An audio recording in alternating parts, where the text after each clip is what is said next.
అమెరికాలో అన్నీ అత్యున్నత ప్రమాణాలతో నడుస్తాయని మనం వింటుంటాం. కానీ అక్కడ కూడా అంత సీనేం లేదు. సిల్లీ తప్పులు చేస్తారని తేలిపోయింది. కానీ ఆ సిల్లీ తప్పు ఖరీదు దాదాపుగా 67 ప్రాణాలు. గాలిలోనే హెలికాప్టర్, విమానం ఢీకొట్టాయి. అంతే, హెలికాప్టర్ పేలిపోగా విమానం వేగంగా పక్కనే ఉన్న పోటోమక్ నదిలో కూలిపోయింది. విమానం పైలట్టుకు కనిపించకపోవచ్చు, కానీ హెలికాప్టర్ పైలట్కేమైంది? పైగా సైన్యానికి చెందింది. కళ్ళు దుబ్బాయా? కిందకైనా వెళ్ళాలి, వెనక్కి వెళ్ళొచ్చు, పక్కకెళ్ళిపోవచ్చు కదా.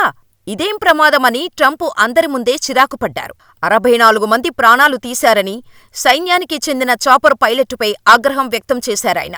ఎందుకంటే రొనాల్డ్ రీగన్ ఎయిర్పోర్టు పరిధిలోకి హెలికాప్టర్ రావాలన్నా అనుమతి ఉండాలి. పైగా దానికి సమయం కేటాయిస్తారు.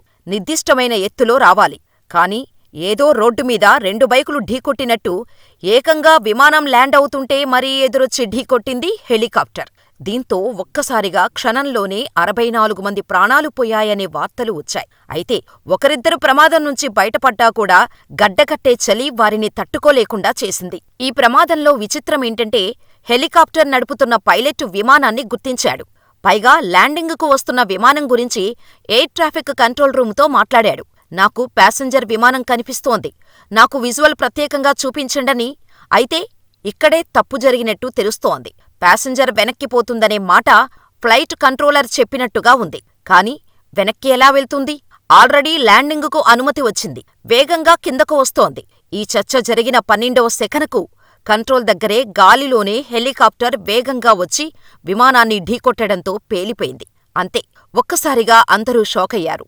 కాన్సాస్లోని విచిట నుంచి విమానం వాషింగ్టన్ వస్తోంది. అందులో 60 మంది ప్రయాణికులు, 4 సిబ్బంది ఉన్నారు. మిలిటరీ హెలికాప్టర్లో 3 సైనికులు ఉన్నారని వాషింగ్టన్ డీసీ ఆఫీసర్స్ తెలిపారు. అయితే అసలు పౌర విమానాలు దిగే చోటకు హెలికాప్టర్ ఎందుకు వచ్చిందనేది ఎవరికీ తెలియదు. అంటే ఎక్కడికి వెళ్తుందో తెలియకుండానే మిలిటరీ ఎయిర్బేస్ నుంచి చాపర్ గాల్లోకి ఎలా ఎగిరిందో తెలీదని అధికారులే చెప్పడం విశేషం. విమానం పైలట్లు చాలా అనుభవం ఉన్నవారు. వాతావరణం ల్యాండింగుకు అనుకూలంగా ఉంది. అంతకుముందే 10 విమానాలు సేఫ్గా ల్యాండ్ అయ్యాయని రవాణా సెక్రటరీ సీన్ డఫీ చెప్పారు. ఇంకో విషయమేంటంటే అక్కడ జరిగిన ఘటనతో పాటు ఎయిర్ ట్రాఫిక్ కంట్రోల్ సంభాషణను బట్టి అక్కడ విమానం ఉందని తెలుసు. ల్యాండ్ కాబోతుందని తెలిసినా ఎందుకు వచ్చి ఢీకొట్టారో తెలియక అధికారులు తలలు పట్టుకున్నారు. రాత్రి 8:48 ఈ ప్రమాదం జరిగింది. విపరీతమైన చలి, గడ్డకట్టిన వాతావరణం ఉండటంతో సహాయ కార్యక్రమాలు టైంకి అందలేదు. 300 మంది ఒకేసారి రంగంలోకి దిగారు. ఇక అంత మంచునీళ్లలో ప్రాణాలతో బయటపడ్డారు. అయినా బతకటం కష్టం. బయట ఉన్నా కూడా మంచు, చలి కారణంగా గాయాలతో ఉన్నవారు గడ్డకట్టుకొని చనిపోయే ప్రమాదం ఉంది. ఇంకా అధికారులు క్లారిటీ ఇవ్వలేదు. అయితే విమానంలో ఎలాంటి సాంకేతిక సమస్యలు లేవు. విచిట నుంచి బయలుదేరినప్పటి నుంచి కూడా ఎలాంటి సమస్య రాలేదని ఎయిర్పోర్టు డైరెక్టర్ జెస్సీ రోమో మీడియాకు చెప్పారు. అంతా బాగానే ఉంది, కానీ సిల్లీగా హెలికాప్టర్, విమానం ఢీకొట్టడం వల్ల అమాయక ప్రయాణికులు చనిపోయారు. ఈ ఘటన తర్వాత విచిట మేయర్ లిలీ వు కన్నీళ్లు పెట్టుకున్నారు. ప్రమాద వార్త విని నా గుండె బరువెక్కింది. ఈ విషయం గురించి వివరాలు తెలుసుకుంటున్నాం. మృతుల వివరాలు, వారి క్షేమం గురించి చెప్పేందుకు ప్రత్యేక ఏర్పాట్లు చేశామని బాగానే నటించారామె.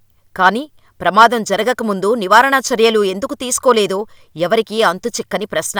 ఖరీదైన బ్లాక్ హాక్ మిలిటరీ చాపర్ ఎందుకు వచ్చిందో తెలియక సైనికాధికారులు విచారణ కోసం పరుగులు పెడుతున్నారు. 28 మంది మృతదేహాలను గుర్తించిన అధికారులు. అయితే 14 మంది వివరాలు ఇంకా తెలియకపోవడం విశేషం. అయితే ఏ ఒక్కరూ బతకలేదని మీడియాకు సమాచారం అందింది. CRJ-700 విమానం తాలూకా బ్లాక్ బాక్స్ను అధికారులు రికవరీ చేశారు. దాని ద్వారా ప్రమాదానికి గల కారణం తెలిసే ఛాన్స్ ఉంది. కాక్పిట్ వాయిస్ రికార్డర్ను వినే పనిలో పడ్డారు విచారణ అధికారులు. ఇక మిలిటరీ విమానంలోని సైనికులను కూడా గుర్తించారు అధికారులు. వారి కుటుంబాలకు సమాచారమిచ్చారు.